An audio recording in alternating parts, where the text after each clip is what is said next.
Dialogue war జరిగింది. పెద్ద పెద్ద చదువులు చదువుకున్న వారికి ఆర్టిఫిషియల్ ఇంటెలిజెన్స్ గురించి తెలియదని సీఎం రేవంత్ రెడ్డి ఎద్దేవా చేశారు. అయితే తమ విదేశాల్లో చదువుకి ఉద్యోగం చేశామని సీఎం ఏం చదువుకున్నారో ఎవరికీ తెలియదని కౌంటర్ వేశారు. దానికి స్పందించిన సీఎం రేవంత్ తాను ప్రభుత్వ పాఠశాలలోనే చదువుకున్నారని, కేటీఆర్ లాగా పక్క రాష్ట్రాల్లో చదువుకోలేదని కౌంటర్ అటాక్ చేశారు. నేను అన్ని చదువులు తెలంగాణలోనే చదువుకున్నానని, ఏ ప్రభుత్వ ఉద్యోగానికైనా అప్లై చేయడానికి అర్హత ఉందని, మరి కేటీఆర్ కి అర్హత ఉందా అని ప్రశ్నించారు. కొంత చదువుకుని వచ్చిన అధ్యక్ష, మా నాన్నగారు చదివిచ్చారు. నేను మా 2 మాస్టర్ డిగ్రీలు చేసిన. పూణేలో రాహుల్ గాంధీని అంటున్నారా, ఎవరిని అంటున్నారు? సరే, పూణేలో నేను మాస్టర్స్ చేసిన బయోటెక్నాలజీలో. తర్వాత న్యూయార్క్లో ఎంబీఏ చదువుకున్నా.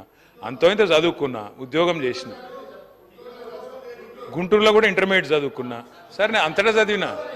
సరే, నేను చదువుకున్నా, సర్టిఫికెట్లు చూపెట్టే పరిస్థితి నాకు ఉంది. వాళ్ళు ఎక్కడ చదువుకున్నారో తెలియదు, ఏం చదువుకున్నారో తెలియదు. నేను మాత్రం చదువుకున్నా, కష్టపడ్డా, ఉద్యోగం సంపాదించుకున్నా. అదే ఉద్యోగం ఇది ఇండియాకి వచ్చినా. మరి నాకు ఇంటెలిజెన్స్ ఉందా లేదా అంటే నేను పోటీ పరీక్షలు రాసిన, జీవితంలో ఇంటర్వ్యూలు అటెండ్ అయినా. మరి ముఖ్యమంత్రి గారి గతం ఏందో నాకు తెలియదు, రకరకాలుగా చెప్తుంటారు కానీ నాకు గతం తెలియదు.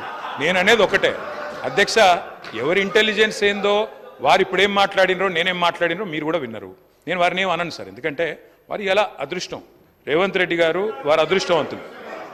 అధికారుల పేర్లు తీసుకోవాలన్నా తీసుకోకూడదా, తీసుకోవాలంటే స్పీకర్ అనుమతి ముందస్తుగా తీసుకోవాలన్నా లేదా, ఈ అంశాలన్నీ గొప్ప గొప్ప చదువులు చదువుకున్న ఆయనకు మరి తెలుసో తెలియదో నాకు తెలియదు. నేనైతే కొండారెడ్డిపల్లిలో చదువుకున్నా, తాండ్రలో చదువుకున్నా, వనపర్తిలో చదువుకున్నా, హైదరాబాద్లో చదువుకున్నా, అన్ని గవర్నమెంట్ స్కూళ్ళలో చదువుకున్నా అధ్యక్ష. నేను జడ్పీహెచ్ఎస్లో చదువుకున్నా. నేను గుంటూరు పోలేదు.